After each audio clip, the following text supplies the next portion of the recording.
Take two. All right. Welcome to Ears to the Streets. I am your host, the God HG, and this is where fact and entertainment meet. Today, I have a special guest with me today. He's an actor, he's an author, he's a martial artist, a boxer.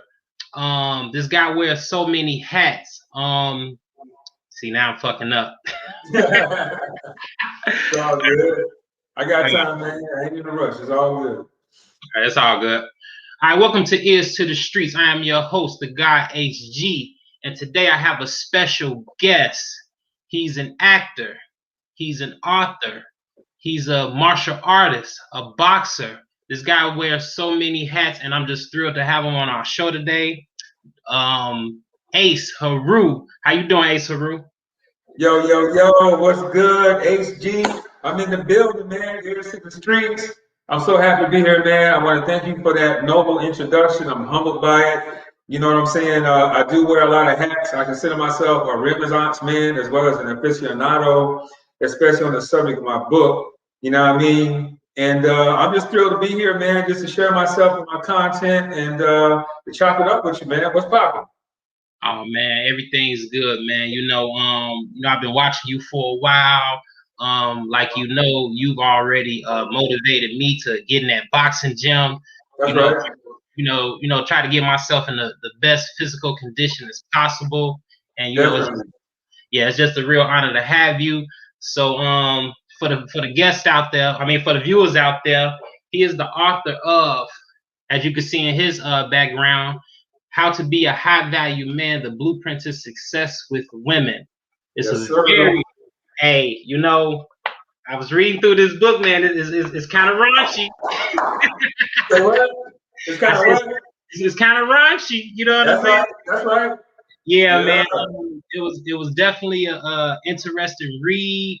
I learned a lot. Good. Yeah, man, it was definitely informative. And a few times I had to break out the dictionary. That's right. That's right. Yeah, on the real. So before we get into the book, what I would like to ask you is what was some of your upbringing? What state are you from? And then if you can explain for the people what's some of your upbringing. Okay, cool. So I'm from Florida, you know what I'm saying? And I was actually born in a city called Okeechobee. So if you look on the map of Florida, you'll see the lake Okeechobee, right? There's a big blue lake down at the bottom of the peninsula. So that lake is called Okeechobee, but there's a small country town that satellites it, and that's Okeechobee. I was born there, but I was raised in Miami. Like my mom, you know what I'm saying? She moved to Miami when I was an infant, you know what I mean? So I was raised in Miami, 305 the county of Dade, you feel me? So, yeah. And so from there, I've been there most of my life. I only moved away one time when I was in the military. When I served in the Navy, you feel me? I lived in Virginia Beach for about 4 years. That was that. Came back home to Florida, you know what I'm saying, vibed out, and now I'm in Texas. I'm a Texan now. I'm in the Houston area. Okay. Yeah. That's what's up. So growing up in Florida, so far as your family structure, were you raised with mother and father in the household? Actually, no. Single parent, you know what I'm saying? I was raised by my mother. We really close, you know what I'm saying? I'm her only child. You know what I'm saying? And so, we grew up in Miami, and she was hard on me, man. I'm so proud and I'm so happy with the way that my mom raised me. You feel me? Like she kept me out of trouble, so to speak, because it was so easy to get in trouble. Because I grew up in some of the most fucked up neighborhoods there is in Dade County. You know what I mean? Right. I grew up.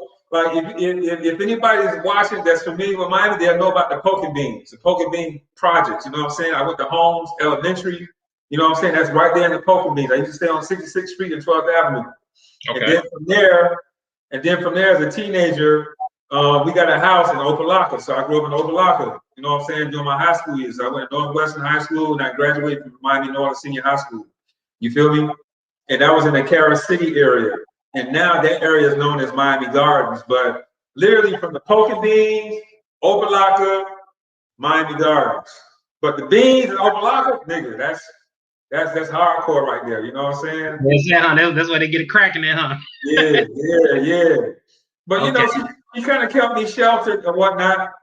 You know, and as a matter of fact, she actually sent me for my junior high school. She sent me to Miami Beach to go, you know, get educated with the white folk or whatnot. Because I was always intelligent. I got a double promotion in elementary school. I skipped the 5th grade, so I went from the 4th to the 6th, and then I got educated at Narlis Junior High in middle school in Miami Beach, and then I graduated from Miami Norland in Carroll City, or AKA Miami Gardens. You feel me? Okay. And then from there, it was the military. I came back. Then I went to Miami-Dade College, you know what I'm saying, and did my thing there, and it just kept it popping, kept it moving. Right. Yeah, the reason I asked that is because you know, with your book, you know, to some degree being based upon, you know, how a young black man can become the best man that he could be. I asked that question just to see, you know, where your foundation was at, you know, because some people, you know, me and you have that in common. Yeah, single mother, you know what I'm saying? That's You right.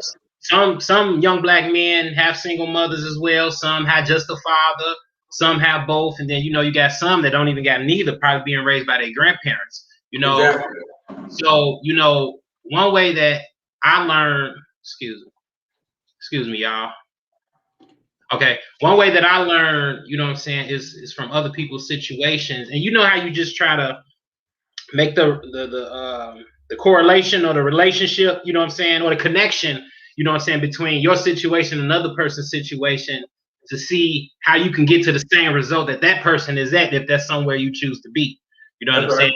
And by you writing, you know, how to be a high value man, I want young black kids, young black males especially, you know, to get as much information as they can so they can make the best possible decisions when trying to, you know, pursue a woman or just trying to be the best male that they could be.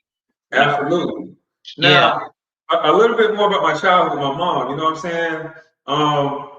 She was very strategic in how I was brought up, and she always brought me up on the premise of being the best that I can be. Like I was raised to be that way. Like she raised me with the understanding of that I'm limitless. You know what I mean? I can be anything that I decide to want to do, and that's always stuck with me. So whatever I decide to do, I just fucking do it without any thought of not being successful at it. And that's why today I'm still a Renaissance man. You know what I mean? So that takes being a jack of all trades to another level when you're a Renaissance man. And then too, you know, I did have some very masculine father-like figures. You feel me? Like her brother. She got 5 brothers. I got 5 uncles. You know what I mean? Right. And my uncle Mac was instrumental, especially as a teenager. You know what I'm saying? So he helped me to learn things like be handy with my hands. You know, because he was an electrician. So I learned shit like that. He taught me how to drive, how to change a tire, and just fix shit around the house and shit like that. He taught me on how to be a man in that regard. You know what I mean? And then my Uncle Marshall, I call him Uncle Debo.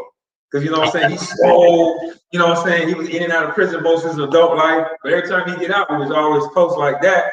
And, you know, he was swole just like Tiny Lister. You know what I mean? Had the lazy eye and everything. So he gave me that masculine type bravado to be strong and powerful, you know what I'm saying, when you needed to be, you know what I mean? So I always had these masculine father figures, particularly my Uncle Mac and my Uncle Marshall. And I got 3 more, but those were the 2 more, the most instrumental. Okay. Cool. Yeah. Cool. So what was, you know, not to pry too much, but you know, with the situation with being raised with a single mother, so far as your father, was it a situation where something had happened, or maybe he just wasn't there because of whatever reason? Like, can you elaborate a little bit? Yeah, I'll tell you about my father. You know what I'm saying? I don't really know him well at all. I mean, the last time I saw the dude, I was maybe 7 years old, and Okay. he had made me and my cousin, like his nephew on his side, my first cousin on his side of the family. You know what I'm saying? He had made us like a bazooka out of some cans and shit. I remember that. But everybody tells me that I look like him. Everybody tells me that you know, when I'm angry, I even act like him. He was a very angry and violent kind of person because, you know, he had polio or whatnot. So he had a bad arm and a bad leg, and that handicap put him in a negative vibration. He was always like angry with his physical condition and mad at the world, and he kind of took that out on the fucking world. So anyway, he was mostly in prison my whole life growing up. I never really met the dude outside of that one memory that I have. You know what I mean? Okay. Okay. Yeah, so he's just been absent. But everybody that sees me, especially when I visit and I go home to Okeechobee, oh, you look just like your daddy. His name is Jimmy. They call him Jimmy, but his name is James. You know what I'm saying? You can tell you Jimmy's son, and blah, blah, blah. So when I come, I come from a pedigree of criminals. Okay? My father, you know what I'm saying, he murked the nigga. So he did like life in prison. My mother, she got like 5 brothers, you know what I'm saying? And out of 5, all 4 of them in and out of prison. You know what I'm saying? From like being drug kingpins and murking niggas and shit like that. So yeah. So believe it or not, I tell those stories. Yeah. So believe it or not, I grew up with that pedigree, you know what I mean? But I was intelligent enough to watch how they live in their life, or whatnot, and to avoid that pipeline to prison. You feel me? So I just channel all of that aggression and all of that bullshit in the environment that I grew in, like Obalaka and the Poke Beans or whatnot. I took all of that aggression and channeled it into martial arts. So I channeled my aggression into martial arts, and when I graduated and I went to the military, and then I got into like corrections and law enforcement. So I just rechanneled all that shit into being a motherfucking commando, basically. That's basically what you can call it. Right. Hey, that's what's up. With us talking, our backgrounds are certainly similar. Just having male figures, but not necessarily having your father, but there's still certain masculine characteristics and information or knowledge that you could get from that you do use to get to this place where you're at with being a high value man. Yes, so sir. Yeah, I appreciate you sharing that with the people, you know what I'm saying? Because like I've said in some of my other interviews, it's all about the youth. And if you older and you can get something from it to make you better too, then that's good too, you know what I'm saying? But I'm mainly, focused on when I do interviews is getting that message to the younger people that don't got fathers, that need a father figure. Because now with this internet, this is, potentially, not even potentially, I know that there's young kids out here that's looking at you and like, oh man, he do martial arts, he's an author, you know what I'm saying? He he cut, you know what I'm saying? And that inspires them, you know what I'm saying? You know what I'm saying? From people that they don't see in their own personal life. You know I always stress that with my interviews, and I appreciate that. So let's get into the book. Yeah, that's right. Okay, let's get it. Okay, so in the book you talk about effeminate men. Now, from your perspective, what creates an effeminate man? What are some of the things that occur within their life or their family structure, or however you want to put it, that creates that type of male? Well, you got a lot of factors involved with that, in terms of what creates an effeminate kind of guy. You know what I mean? Like for most of us, we all pretty much got the same story as Black people in this country, right? We grew up in the hood. You know what I'm saying? We got some family members in and out of prison and shit like that. We grew up poor, lights on, lights off, and shit like that. Got to make ends meet, blah blah blah, right? But when you look at people like Dr. Frances Cress Welsing in her book, The ISIS Papers, she kind of like breaks down like the whole machination and the whole setup of white supremacy, right? So I'm talking about Black people, melanated Black people in this country, with their African phenotype right now. I'm talking to them specifically, right? So in her book, she talks about how, melanin is condensed sunlight, and, it's the dominant gene and things like that. You know what I mean? So when you lack melanin, which is what we have that makes us brown and black, you know what I'm saying? It gives us that spectrum of hue, H-U-E, human, right? That gives us that spectrum. The other ethnicities out there, like, the Asians and the Caucasians and the those people, right? They don't have eumelanin. They have pheomelanin. And this is where they lack the pigment that we have. They lack the coily hair. They lack the brown.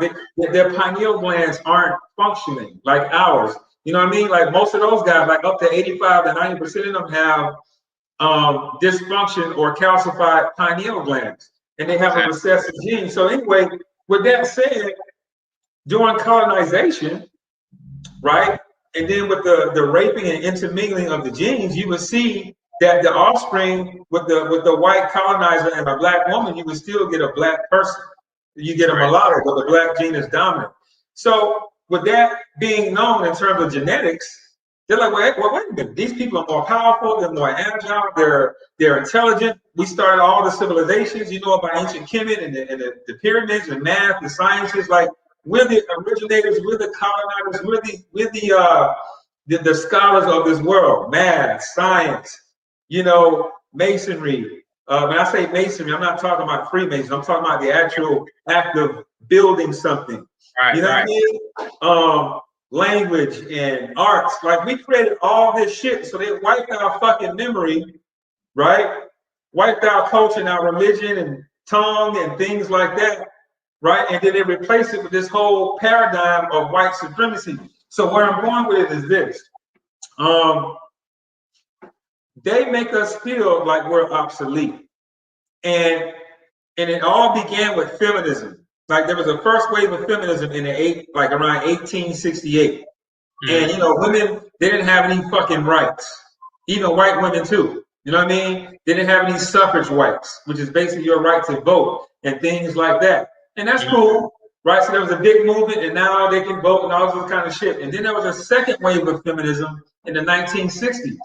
And with that, then you got the whole liberation movement. Now they're in the workplace. Now they're taking up their bodies in terms of abortion and shit like that. And they have the right there because that's their vessel, right? And things like that. And so, but what made it toxic is mainstream media and the people who run mainstream media. So you know the elites, the oligarchy, right? They're pulling all the fucking strings, right? And they own all the fucking media outlets like radio, television, movies, magazines, and shit like that. So they program the imagery that we see, right?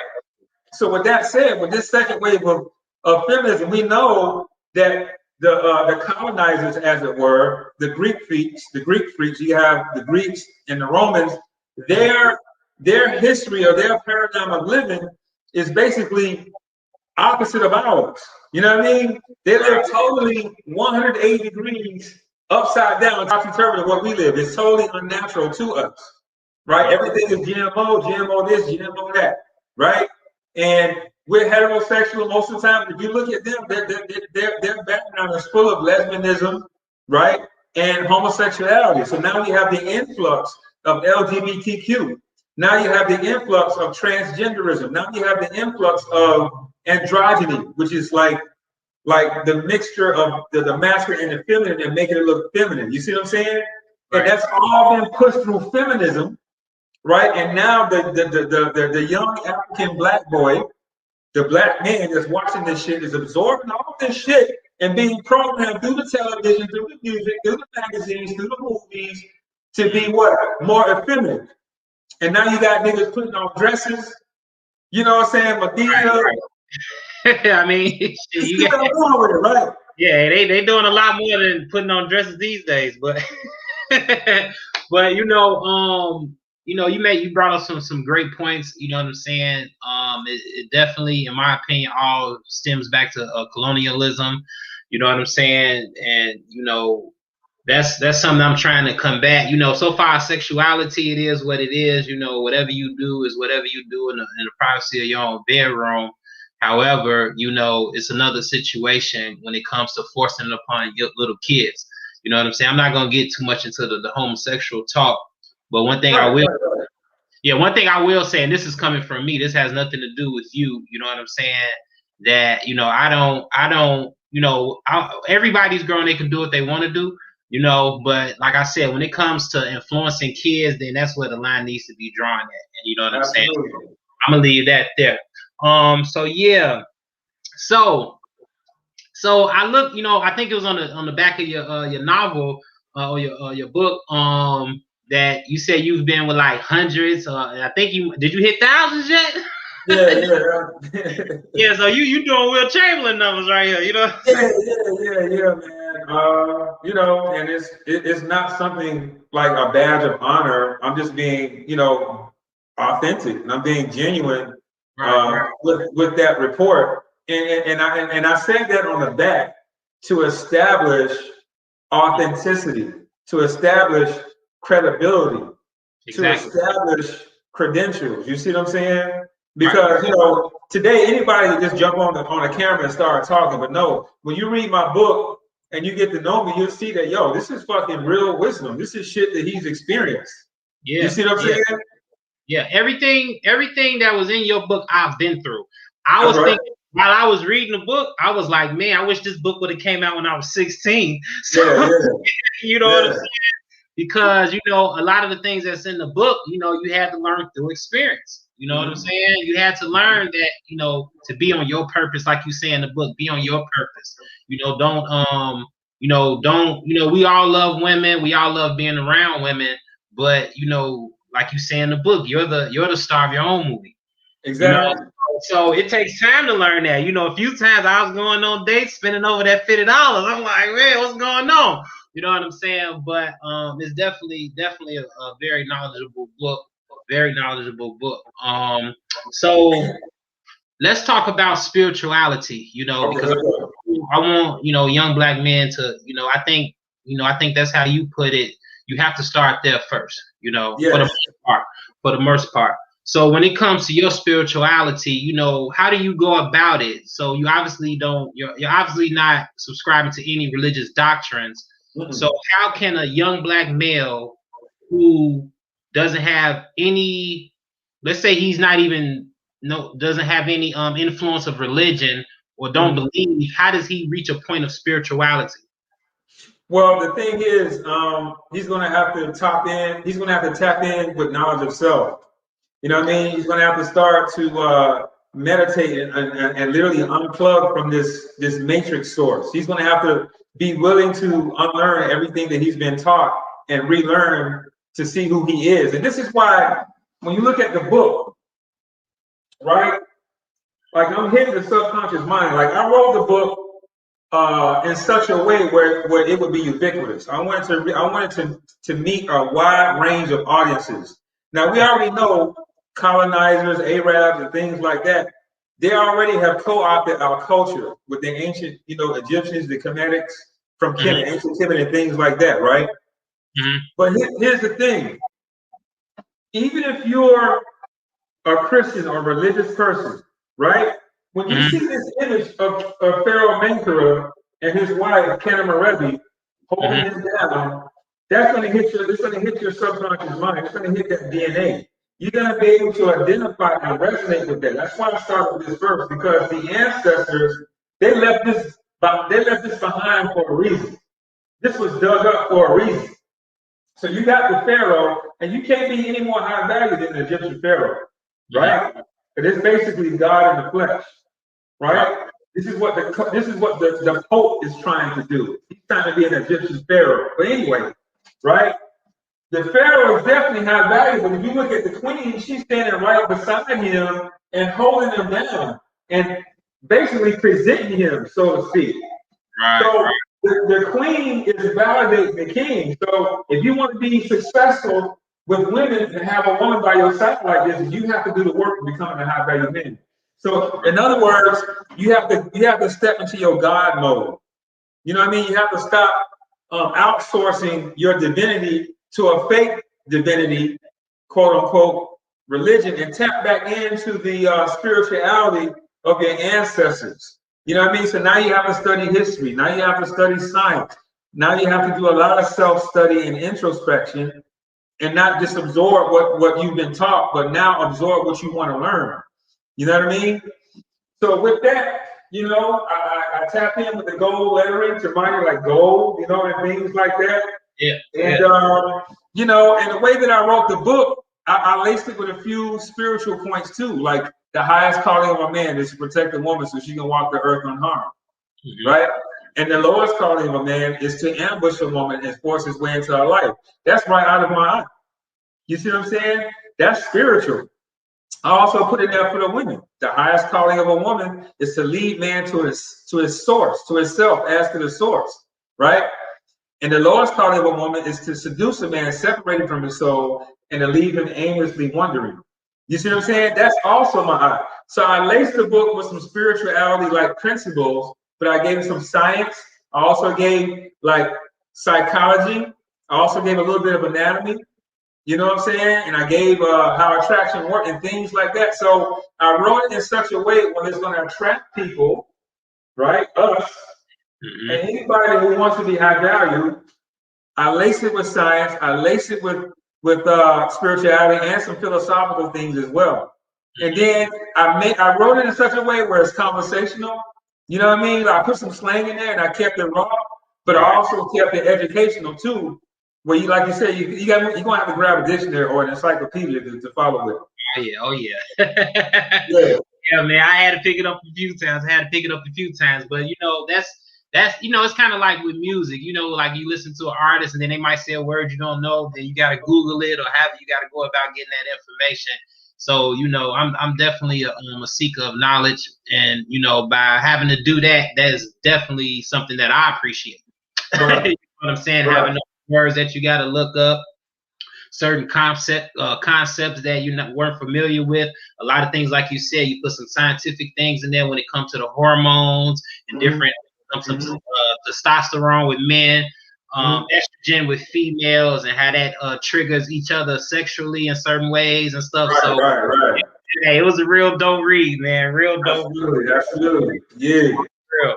So okay, so in the book, your preference when pursuing women, you say that older guys, well, mainly guys, period. I'm not just gonna say older guys for this. That they should date younger women. Okay, so what's the reasoning behind that? Could you just elaborate a little bit? Well, you see, a man's worth increases with his age, or with his, like we age like fine wine. We can increase our value over time. We don't have a wall, metaphorically. You see what I'm saying? Women, they have about a good 11 to 12-year window when they're in their sexual, when they're in their highest sexual market value, right? From like 18, when they hit adult 18 to like 30, they got a good 11, 12 years to be in their beauty, in their fertility, right? And in their aesthetics. So they're in the prime of their life. So when they're that young, everybody's coming at them. All these men are trying to get with them. All these men are trying to get with them. They got all these options, right? Then around 30, they say, uh-oh, shit. They kind of hit this metaphorical wall because they know that biological clock is beginning to tick now. So now they're at the top of that apex, and they're going to start to dive down. They start to lose that beauty. They start to lose that estrogen. They start to lose, that edge they had. Right. So with that said, when you look at a man from the ages of 18 to 30, it's not until about 30 years old where you start to say, well, damn, I got some traction. I got some education. I got a career now. Like, now I can consider maybe a wife or a family and things like that. Like, a man doesn't really know who he is till about fucking 30. Right. In terms of purpose and things like that. So when you're on this lifestyle of self-aggrandizing, on this lifestyle of becoming your best version, of raising your standard of living, increasing your education, and making that a lifestyle, you're going to always add more value now. You're going to add more value to your bank account. You're going to add more value to your body. You're going to add more value to the people that you're surrounding yourself with, because now you've got all this life experience and wisdom and self-education that makes you more valuable over time if you do this perpetually and make it a lifestyle. And so, as you know, we as men, we can continue to produce offspring to the day that we die. There's no cap. But women have a cycle. They hit menopause, and then they can't produce eggs anymore at a certain point and things like that. So that's what I meant by that. It's very important for a man to like date a younger woman, because let's say if a man and woman is 18 years old, right? Mm-hmm. They both 18. That woman is not going to see that guy with a lot of value. Because an 18-year-old man, typically, I'm talking about generally speaking, outside of being a celebrity or athlete or a rapper or some shit like that, like you just finished high school. Now maybe you're trying to go to college, or you're trying to get a license or a certificate or some shit, right? To become productive and make a living, right? Exactly. So you're not gonna have a lot of bread. You're probably still living at home, you know what I'm saying, with moms or mom and dad or something like that. Now, most 18-year-old women, you know what I mean? They date motherfuckers in college at 25, 30 years old. You know what I'm saying? Because that man, that older guy, is more established. He's got more value typically than an 18-year-old person. Because women are hypergamous. They look for resources and things like that. So the younger a man is, typically, he don't have a lot of resources. The older he gets, he starts to garner more resources. Okay. Yeah. So basically, you know, with males, as they get older, you know, they acquire more knowledge, more attributes, more resources, and that just makes them more presentable in the eyes of a woman. Absolutely. Okay, And that's then, what's. and then too, real quick, I have mentioned this formula in the book. Like I saw it from the movie, Malcolm X with Denzel Washington, right? Okay. And Elijah Muhammad said, a man should date a woman who's half his age plus 7. And when I saw that shit in the 90s, you know, I was like, damn. And I thought about it, right? So if you think about it, if you 20 years old, right, half of that is 10 plus 7, so 17. You know what I'm saying? Now, if Right. you're 30 years old, half of that is 15 plus 7, right? So that's 22. You know what I Right. mean? And so if you're 50, that's 25 plus 7, that's 32. And it kind of like naturally works out. It's not like I meet women, I have to, hey, how old are you? And I do the calculation. It just kind of it kind of works out that way. Because psychologically too, women are attracted to men who are intelligent. You know what I'm saying? So they're sapiosexual too. So an older guy has got more wisdom than a younger guy. So women just they value older guys a little bit more than guys their age. Okay. So what about like?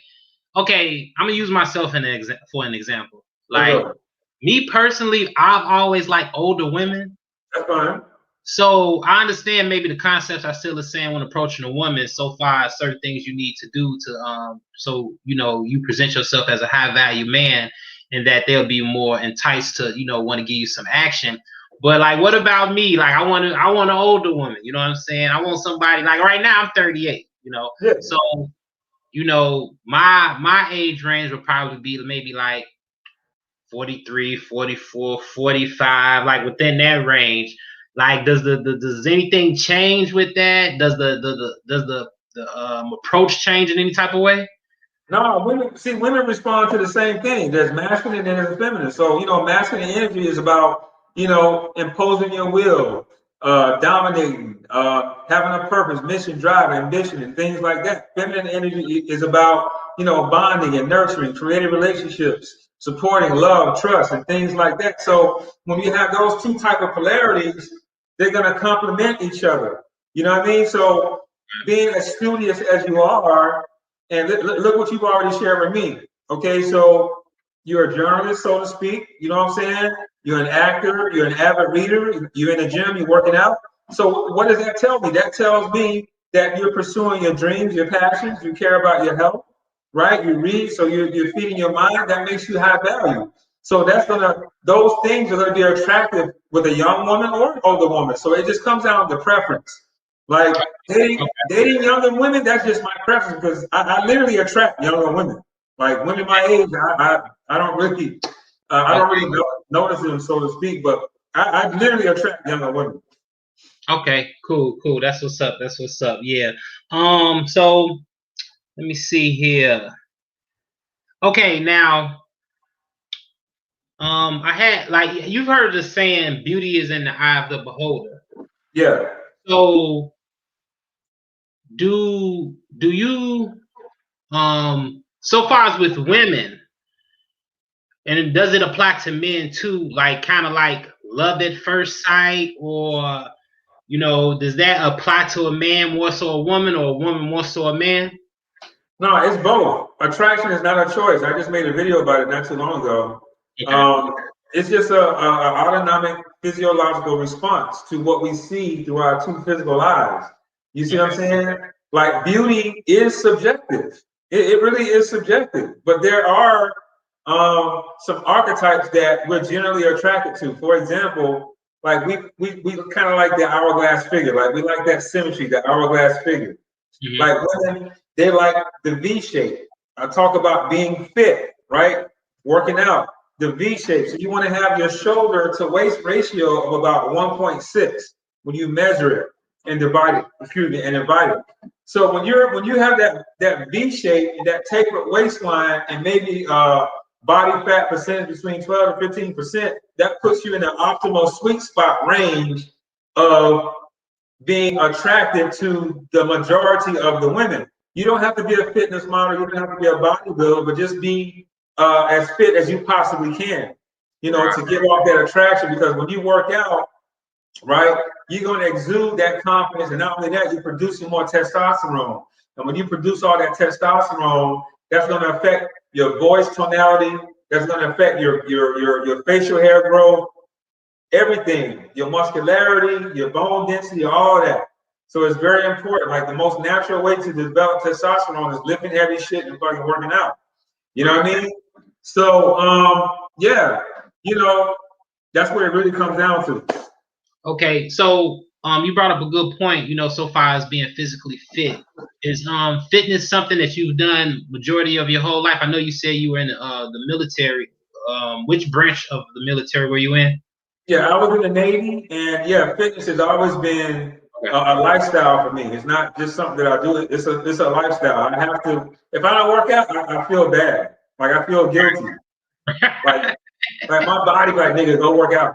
You know what I'm saying? It's a must because you know what I'm saying. In this Western lifestyle in America, you know, we're too fucking convenient, bro. Right. Everything is too fucking convenient. Push a button here, push a button here, download the app, DoorDash it, Uber Eats. You know what I'm saying? Like, nigga, you know, back in the day, you know what I'm saying? We had to go out and hunt and gather shit or whatnot, or go out in the field and toil with the ground and plant and harvest and things like that for your food. You know what I'm saying? So we have this instant gratification, and with this instant gratification and luxurious type lifestyle of instant things, that made us become more sedentary. And the human body is designed for motion, especially the male body. The male body is designed for strength, to carry things and things like that. You know what I'm saying? So one aspect of masculinity is fucking strength, being able to superimpose your will to defend yourself, your family, and others. You know what I mean? So fitness is a huge component. Yeah, I definitely agree with that, with what you just said. And then, you know, like, you know, bring up a point what you just said so far as motion. You know, with polarities, with feminine and masculine energy, you know, it's two forces that's kind of like intertwined with each other. You know, and when you just look at, you know, having intercourse with a woman, you know, that's motion, that's friction. You know what I'm saying? Creating electricity and stuff. So, you know, it's imperative that, you know, as black men, anybody, but especially black men and women, that, you know, we definitely hit that gym, walk, run, start off slow. You know, if you kind of let yourself get a little, you know, little out of order, you know, start off slow, then slowly work yourself up. It's only gonna make you feel better. It's only gonna increase your confidence. And then, you know, so far as with the opposite sex, you know, you'll definitely attract them with, you know, like you said, having a nice fit and everything. So yeah. Let me ask you, you know, one thing you know, reading the book, you know, you talk about lames and simps a lot. So one thing, you know, that impressed me about the book, you know, regardless of the information that you gave, is, well, on top of the information that you gave, is that you, toward the end of the book, you said yourself, you have been in certain situations, the lame, the simp did things that weren't high value. Right. When did you start to make that transition, or what caused you to make that transition, in your life to becoming that high value man that you are today? Well, a lot of this kind of stuff comes from pain. You know what I mean? Right. Like I had a big epiphany. You know what I'm saying? When I had my shit broke. When I say my shit, I'm talking about my heart. When you have your if you've never been like, I don't think a man becomes a man or he doesn't understand female nature until he has his heart fucking broken. You know what I mean? Like when your shit breaks, nigga, it's almost like death. You know what I'm saying? Right. So I'm talking about my ex-fiance. Like, she broke my shit and I did all the wrong things, trying to get it back. I was at a low point in my life. I had lost my career in a very fucked up kind of way. You know what I'm saying? In terms of like law enforcement and white supremacy and the whole thing. And I had to start all over fucking again. So I lost my job. Well, not my job. I lost my career, lost my livelihood, great salary, crib, and I ended up losing my woman because I wasn't the high value guy that she met. Right. The successful guy that she met that was running on all cylinders. I've always been a Renaissance guy. I've always had my hand in many pots and wear many hats and shit. You know what I'm saying? But that actually, it KO'd a nigga. I let it KO me. I hit a downfall. A nigga was like depressed. You know what I'm saying? I had a panic attack and all kind of shit, right? But I had to bounce back, over some time. You know what I mean? So, like, pain builds strength, right? It's like when you go to the gym and you work out, you're actually destroying muscle fibers. Like, you breaking them down. And you feel that muscle soreness the next day. That's pain. But when it rebuilds itself, it gets stronger and it looks better. You got more tone. So, becoming a high value guy, it comes from having your shit broken, recalibrating, and learning from that. And now, you just grow and you become better than what you was before that incident happened. You know what I mean? Right. Like a lot of guys, they find this type of information usually from some type of tragic loss in their life. It's usually loss of a career, loss of their health, loss of their woman. And so they start looking for answers. And you start tapping within and you start looking at like where you went wrong. And so boom. Right. Hey, yeah, man, we all been through it, especially with the heartbreak dealing with women. A lot of guys, that first love that you go all in for, then things just don't turn out the way you would like them. But one thing I want to express to young guys is that you'll get over it. Yeah, you will. Life goes on, baby. Say that again. I hear you. I said you will. Life goes on, baby. Keep it pushing. Yeah. Some of these young guys, man, I don't know. I'm not gonna say nothing about today's generation because it was going on when I was younger. Guys that for whatever reason, the relationship don't work out, then they want to beat up the girl. They want to do this to the girl, and some even take it as far as doing the craziest. We already know what that is. You know what I'm saying?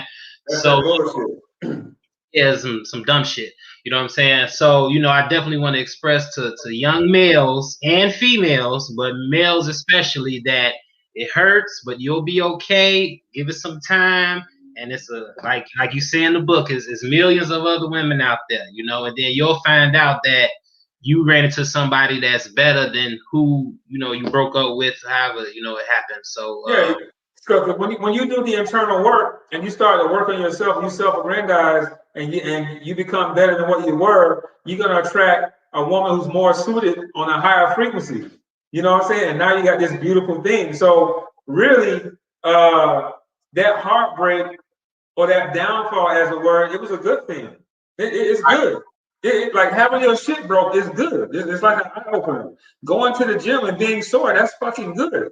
Getting punched in the jaw, that's good, because now you know to keep your hands up. So you know what I'm saying? Like you live, like you learn through pain. Right. And as a man, you got to take risks. As a man, you can't be afraid of fear. You got to be fearless.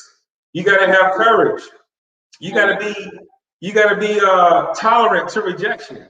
Like, nigga, like you got to have tough skin. You got to have a tough mental strength as well. Like you know, I talk about stoicism. Like nothing can move you, nothing can rock you, nothing can move you from your center. And that's really what being high value is all about too. Like, you know what I'm saying? You roll with the punches, okay, whatever, nigga. Like, what's up with it? I'm bouncing back on here. You know what I mean? Right. So, Right. Yeah, man. I definitely, with my own personal experience, had to bounce back in many different situations. You just, you take your punches and you keep on trucking. Don't get discouraged. Don't get the victim's mentality. You stay confident, stay focused, and you know what I'm saying. Take your hits and keep moving. It's definitely gonna get better. It's definitely gonna get better. I always, speak on that. You know what I'm saying. Don't ever let any negative aspects of this world or this system drag you down. Or if it take you down some, get back up. facts. On the And real. if it doesn't kill you, it'll only make you stronger. Exactly. And women hate weakness in men. Right. So being a simp, being sycophantic, and all that shit, assigning them more value than you do yourself, that shit gotta stop. Cut that shit out immediately. You gotta see yourself. This is what I address in my videos in the beginning. Yo, what's up, my high value bro? What's up, King? What's up, God? What's up, Star? What's happening with it? I'm reminding you who you are. And this is your own fucking movie. And you gotta act like, and you have to embody that as such. Exactly. And I love that intro, man. I love that intro. Every time we watching your videos, I'm like, that's what's up. That's what's up, man. We gotta encourage our youngins, man. I like the way the universe is moving. Black people, we waking up. We getting back to that ancient spirituality. We arming ourselves mentally with more knowledge. We stepping up. We're being more entrepreneurs, doing many different things, having multiple sources of income, like you see in your book. Right. So, I just want to keep driving that home to him, man, because I want to see us go all the way to the top, man. I think we've been we've been down for a while. We've been down for a long time, too damn long. You know what I'm saying?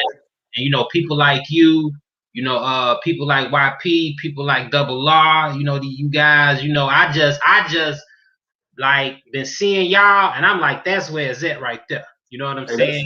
That's I'm telling you, man, so I've definitely aligned my spirit with y'all's spirit, and I'm just one more person that's in the fight.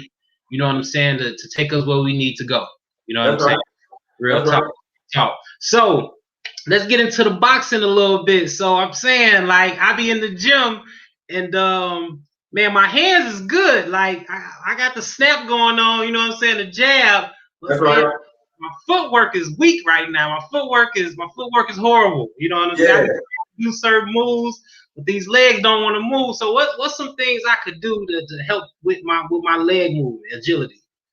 You got to get into plyometric type exercises. You don't know what plyometrics is? It's basically jump training. You know what I'm saying? And you sound like you're probably flat-footed. You know what I'm saying? You're not boxing on the balls of your feet. You're probably planting your feet, and that makes you grounded. So you want to be on the balls of your feet, especially your rear foot. You want to utilize like a kickstand kind of stance. So let's say if you're in your boxing stance and you got the salt knees, chin down, elbows up. Chin down and your hands up, elbows in. You want to have your back foot kicked up. You're on the ball of that back foot, and that's going to put you in a very kinetic and mobile type of stance where you can transition, pivot, step in, step back, and throw your combinations at the same time. So you just got to work technique, get into plyometrics, and always, work on your cardiovascular conditioning. You know what I mean? Like, believe it or not, I just started boxing within the last maybe 4 years or so. You know what I'm saying? I've been a martial arts practitioner, I would say, for at least over 25 years. You know what I'm saying? I'm actually a professor of the martial arts and a martial art Hall of Famer. I was inducted back in 2019. But I just literally got into like I say, boxing maybe 4 or 5 years ago. If I would have did it like in my youth, nigga, I would have been like Roy Jones in this bitch. You know what I mean? Yeah. Hey man, that's what's up, man. Hey, I enjoy it, man. I be in there. Hey, it's tough. It's tough, boy. It's definitely, but for someone that, because I've always had weight on me, you know what I'm saying? For the most part, I've had times where, I'm slimmed down, but I've always had a little weight on me, you know what I'm saying? So for someone that's getting into the groove of things, you know what I'm saying? It's definitely a tough workout. But like you said, man, like when you don't go, you feel guilty about it. And when I go, I just feel like 100 times better. You know what I'm saying? Exactly. 100 times better, man. So it's definitely became a part of my lifestyle. And man, that's what's up, man. I'm telling you. Make it a lifestyle, and I tell my viewers and I tell my readers too, man, like this is really a strong principle that I fucking live by. And I said it already. The highest calling of a man is to protect a woman so she can walk the earth unharmed. If you don't have any combat skills, if you're not fit enough and strong enough to protect your woman or yourself or your family, what kind of man is you? Exactly. So at the very least, a nigga should know how to box. Right. You know what I'm saying? And then for the ground, a nigga should know how to wrestle. If you can box and if you can wrestle, you can hold your own basically with anybody. With a boxer, an MMA guy, a martial artist, like, you know what I'm saying? They're gonna have to put that work in. You feel me? And nothing keeps you in good shape like boxing. Like boxing is an ultimate hit workout. And I mean by hit, I'm talking about high intensity interval training. You know what I'm saying? That's when you spike, you go hard for 3 minutes, you rest for 1 minute. So you spike in your heart and your lungs and your whole body. You know what I'm saying? Boxing is the best. You want to be in the best shape of your life? Nigga, box. Yeah, man, I see it, man. I feel it, man. I'm telling you, every time I go, I feel it. Because it's that full body workout. You're working your legs, you're working your arms, you're working your torso. Like you said, you're breathing deep, you're sweating, you know what I'm saying? So, man, yeah, that full body boxing workout.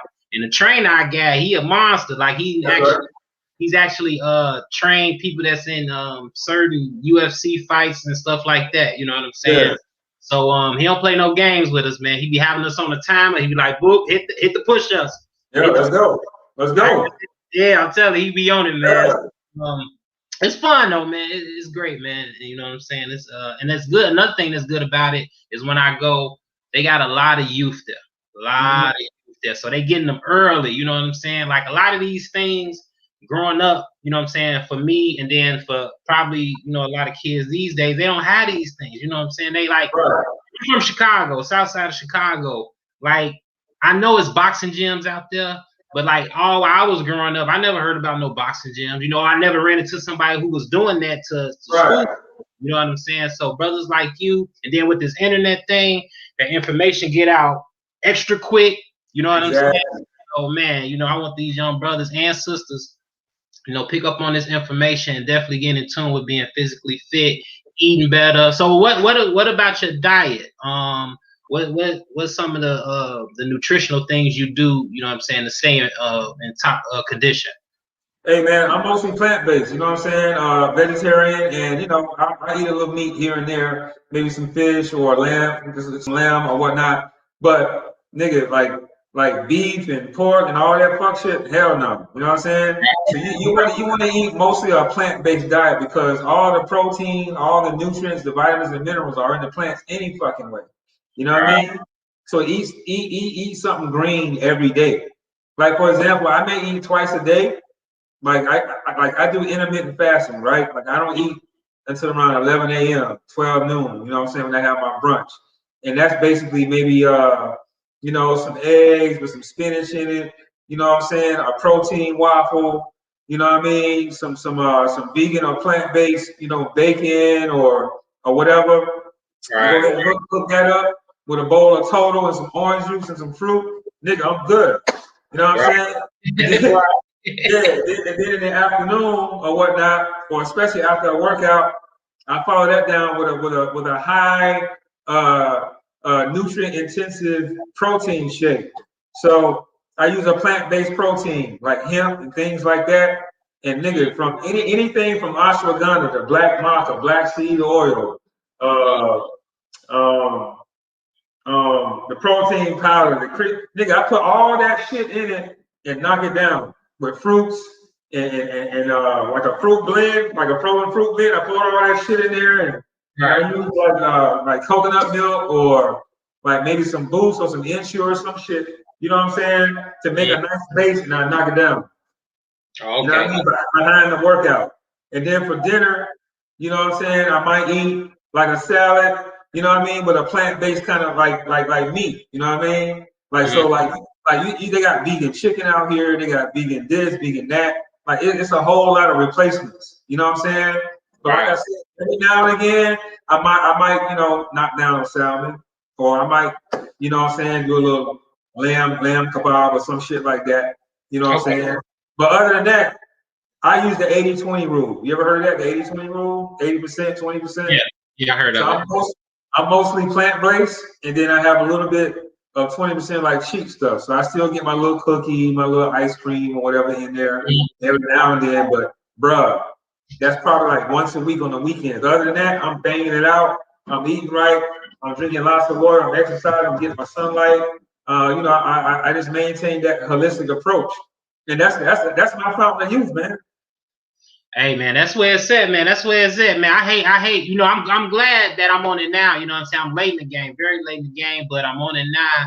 You know, I just recently made the decision to stop doing, because I was kind of pescatarian. You know, I was eating little fish, but I was still eating it.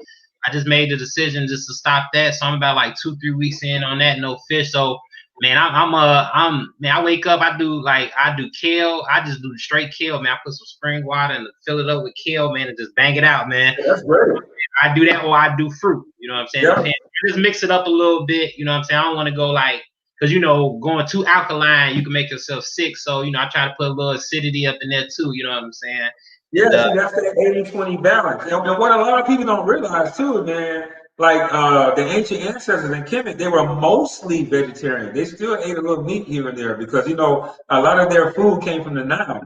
And the Nile was seasonal. You see what I'm saying? So when they would have a drought and shit like that, then they had to eat a little livestock here and there or some fish and shit like that. And you can see them actually hunting and gathering. They got a few hieroglyphs on the walls. You see what I'm saying? So they weren't totally raw veganists like this because it's really popular right now.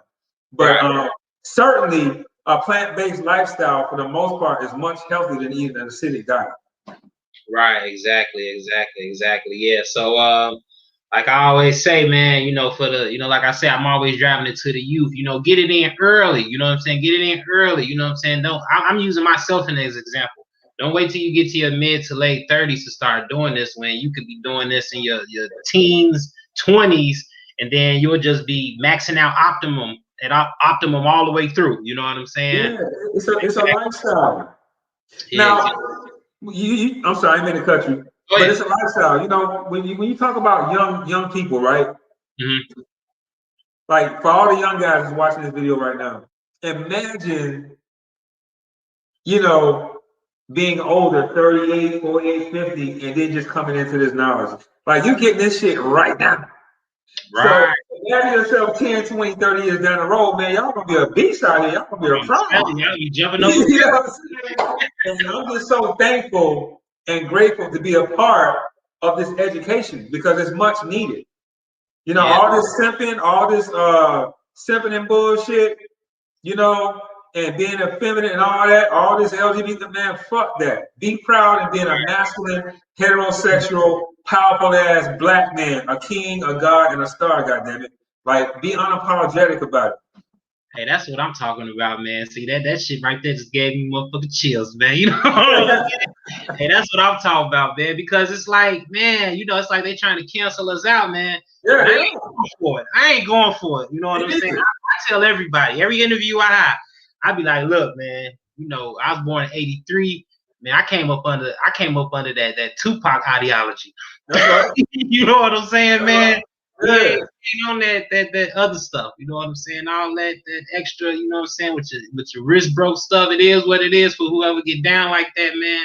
But man, have pride in the fact that you're a male, that, you know what I'm saying, become a man, you know what I'm saying, and hold it down, be masculine, you know what I'm saying? All the other stuff, you know what I'm saying, it ain't where it's at, you know what I'm saying? So yeah, so man, we can cover a lot today, man. You know, so okay, I got another question for you. Yeah. What inspired you to actually write this book? You know, I know what you know, you've been through what you've been through, but what made it just click in your head, like, you know, I'm gonna write a book about this? Because I've been told my whole life to write a book. You know what I'm saying? I've been so influential to a lot of people in my life. Like I got a friend in Atlanta. His name is Thaddeus, right? Like we've been friends since like childhood and shit. Because my mom and his mom, they were best friends, and so you know on the weekends he would come over to my house, him and his sister, or the next weekend I would go over their house. So we kind of grew up like that as children, and we still friends to this day. Okay. And you know, he's cool. He's got a good life. He's a guidance counselor. You know what I'm saying? He lives in Atlanta right now. But you know, we've been keeping in touch all through the decades. And he's like, "Yo, man, Ace." He's like, "Man, you know, you done did about 30 or 40 goddamn different kind of careers from the military to law enforcement to corrections to police, SWAT, police academy instructors, boxing, this and that, EMT, bodyguard, that nigga. Like the list goes on and on. Author, YouTube, you see what I'm saying? It's like, right. he's like, God damn. And then, like, I've always been known to have women. I've always had an affinity for women. I've always been around women. Like even in high school, believe it or not, I used to wrestle, but I also was like a male. I don't want to say a cheerleader, but I was on the cheerleading team, like throwing the girls around and shit. You know what I'm saying? So I've always been around women. You feel me? And you know, I've always had that affinity for them, and they've always had an affinity for me. Like it's always been easy for me to attract women, and like you say, I'm getting up into the Wilt Chamberlain numbers and shit like that or whatnot. But that's what inspired me to write a book. So it finally hit me. It was like, yo, man, fuck it, just write this motherfucking book. And so it took. I wrote it all of 2019. It took about 9 months of writing in 2019. And then I had about 2 to 3 months of copy editing. And then I published it, self-published through Lulu. And then I dropped it last year, 2020. And it's been having a lot of fucking success with men all around and women too. Women fuck with my shit too. Yeah. Hey, now I want to ask you about that. So when women read your book, are they? I want to see, you know, basically tell me what their responses is, because I have this. Well, let me say it first. What I think they do. Do they either be like, you think you know what you're talking about, but you don't know what you're talking about, or do they be like, yeah, get that book out there because we need niggas to be on this so they can make us happy. It's that latter response. Like I got women buying my shit for their brothers and their uncles and their nieces. I mean, and their nephews and shit. So I've had some women buy the shit for their man, for their own fucking dude. Right. You know what I mean? So the content of my shit is spot the fuck on. Like they really fuck with my shit. You know what I mean? And then you know, like I got some queens and whatnot. And the thing about it is, it's like now that the book is out and they read the book and they see how my mind operates, like the cooperation is even more malleable. Like it's so smooth, it's effortless at this point. You know what I'm saying? Not like I had a lot of struggling to begin with, but it's like because they realize my education and my intellect on the female psychology and how they think and how they operate and what their essential nature is, they're relieved, because what women really desire a man who knows how to treat them already. They don't want to have to teach you how to be a fucking man. Women really want a man to already be a man. That's why they're so attracted to confidence. You know what I mean? So when you have that confidence and they see it, and they see that I'm in congruence of what I say, like I actually am an ambassador for my brand. I actually live this motherfucking life. It's not just some hype and some bullshit. And they see that congruency, man, it's on cruise control, man. It's like just sit back and relax. Yeah, it's really no pressure, man. All dudes gotta do is read my shit, apply my shit, and they're gonna be Gucci. Right. Hey, you know what? You know, I knew it was gonna be the latter. I just had to ask the question. You know what I'm Yeah. saying? I already know females is like, look, nigga, you need this book, Dad, you need the book, Frank, you need the book. I'm telling you, because this is what we've been waiting on. That's right. That's And right. that's what's up, man. That's what's up. So, tell me about some of the future things you got going on. You know, you're an actor, you're an author, physical trainer. You know, what's some future things you got going on? Well, right now the audiobook is getting ready to drop. As a matter of fact, it's finished. You know what I'm saying? It's just a matter of uploading it and, marketing it correctly, on audiobook and SoundCloud and all the other audio outlets and shit like that. So the audiobook is going to change the game. You know what I'm saying? Like, I got double R on it, YP on it and shit like that. So, nigga, like, we got music, we got binaural beats. You know what I'm saying? We got double R's voice narrating and shit. Like, nigga, it's going to be popping. You feel me? Like, it's gonna be a takeover. So I'm really excited about that. So now I have the audio, now I have the paperback, the ebook, and now the audiobook. Aside from that, I'm also becoming a comedic yoga instructor. You feel me? Okay. And Cool. I should have my certification by April. We started training back in December. You know what I'm saying? So I got that working. You know what I'm saying? So in addition to personal training and boxing and teaching martial arts and all that shit, you know what I'm saying? Now I'm gonna be teaching comedic yoga as well, and that's very spiritual. You know what I'm saying? Because we're actually the originators of yoga. You know what I'm saying? So all these postures that you see people doing, they're actually the gods and goddesses, the Netarus from ancient Kemet. You know what I'm saying? That's been co-opted and remixed. Don't they have like aren't there hieroglyphics of these? Yeah. Okay, yeah. We originated everything. We originated fucking yoga. Yeah. But now they got these like Indian motherfuckers like they did it. Nah, they stole it from us. You feel me? So I'm becoming a comedic yoga pioneer as well. Also, I'm a pioneer and a martial art professor of the 52 blocks, the Mantu arts. 52 blocks is, you know what I'm saying? It came from ancient Kemet or whatever, but it got popular in New York. It got popular in New York in the streets in Harlem and Manhattan and whatnot. And then it got popular in the penitentiary system or whatnot. You see what I'm saying? So me and Grandmaster Mo, you know what I'm saying? We've created a 52 Blocks Federation. You know what I'm saying? It's a legit martial arts federation because Grandmaster Mo, he's on the cover of Black Belt Magazine's June issue, and I think the fall issue in September. And so, if you're not familiar with the 52s, man, it's the black man's martial arts. You know what I mean? So you got the roles, you got the illusions, shuffle the cards, and all that. Like, nigga, this our shit. You know what I'm saying? So I'm putting that down. Wasn't there a documentary on that maybe some years ago? Have you ever seen that? I haven't really seen the documentary, but you got a few pioneers there out there like that. Like, I'm one of the pioneers, Professor Mo, you got Light Burley, you got Mr. 52 Ramel and shit like that, you know what I'm saying? It's like holding it down, but particularly Grandmaster Mo and I, we've coalesced and formed the 52 Blocks Federation, and now it's global because we've organized it into a martial arts system. It's not just some street shit. You feel me? It's actually a martial arts system. And because of my background in guerrilla tactics, I'm basically a fucking SEAL. So when it comes to guerrilla tactics with gun disarms, knife fighting, the ground opponent, and just being tactical and infusing warfare with the 52. So imagine a system like that. You know what I mean? Wow. Right.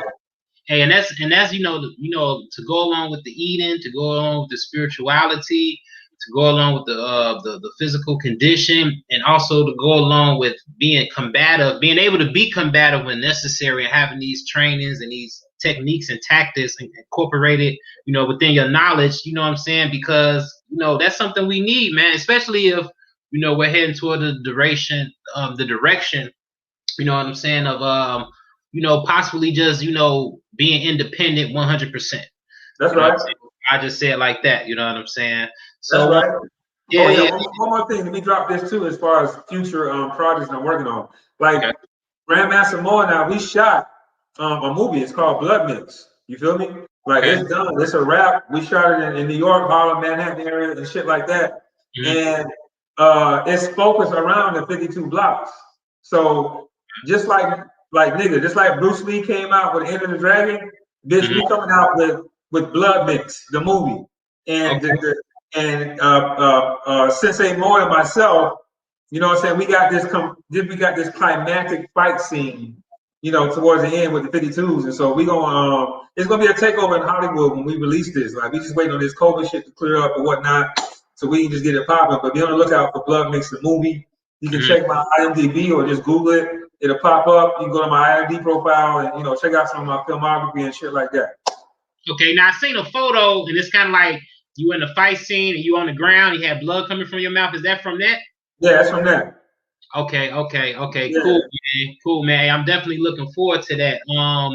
You know, I dibble and dabble in, you know, with editing. I went to the Art Institute of Chicago for 4 years. I went there for audio engineering.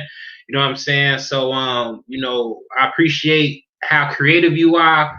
I appreciate all the things that you're putting out into the universe. I definitely appreciate how inspirational you've been to me and to anybody else who's watching this and is definitely taking their life. You know what I'm saying? Just taking their life and taking control of their life. And you know what I'm saying, definitely trying to be the best person they could be. That's right. So tell the people where they can find your book, where they can find you at, you know what I'm saying? So they'll definitely get in tune with you. Okay, cool, man. So my book it's ubiquitous, man. It's everywhere. Just Google How to Be a High Value Man, the Blueprint to Success for Women, and it will populate. You're gonna see the ebook version everywhere, from Amazon, Kindle, you know what I'm saying? Audio books and shit like that. It's on any you know, electronic outlet. So just Google the book, it'll populate. You just find out where you want to buy it from. Also, there's a paperback version as well that can be printed. Once you order it, my publisher, they print it out and they'll ship it out within 3 to 5 business days. I think that's how you got yours, right? Yeah.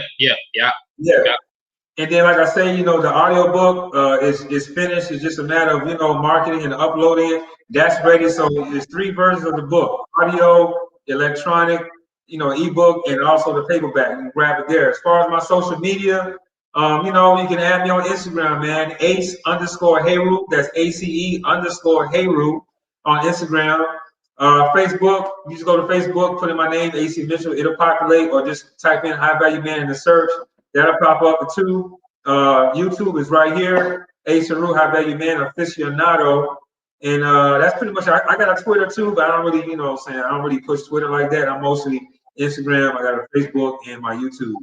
Like, hey man, y'all need to run up my channel, my YouTube channel to 1K, man. Y'all need to stop bullshit. Go ahead and hit that subscribe button, man. Yeah, I'm telling you, boy, that them hitting that little button, boy, it's so hard, ain't it?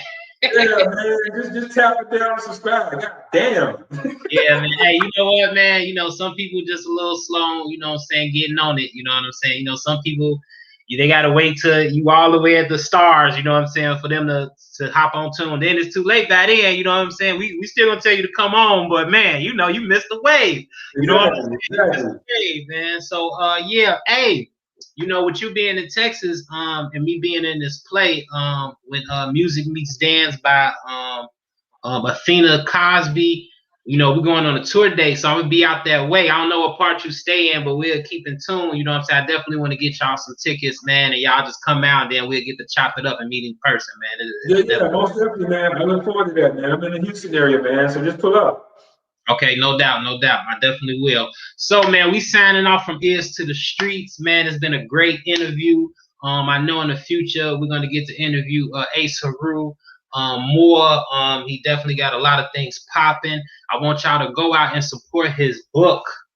Go and support the book. Every black male should have this book, and every female should have it to read themselves and just to give it to every male that they know.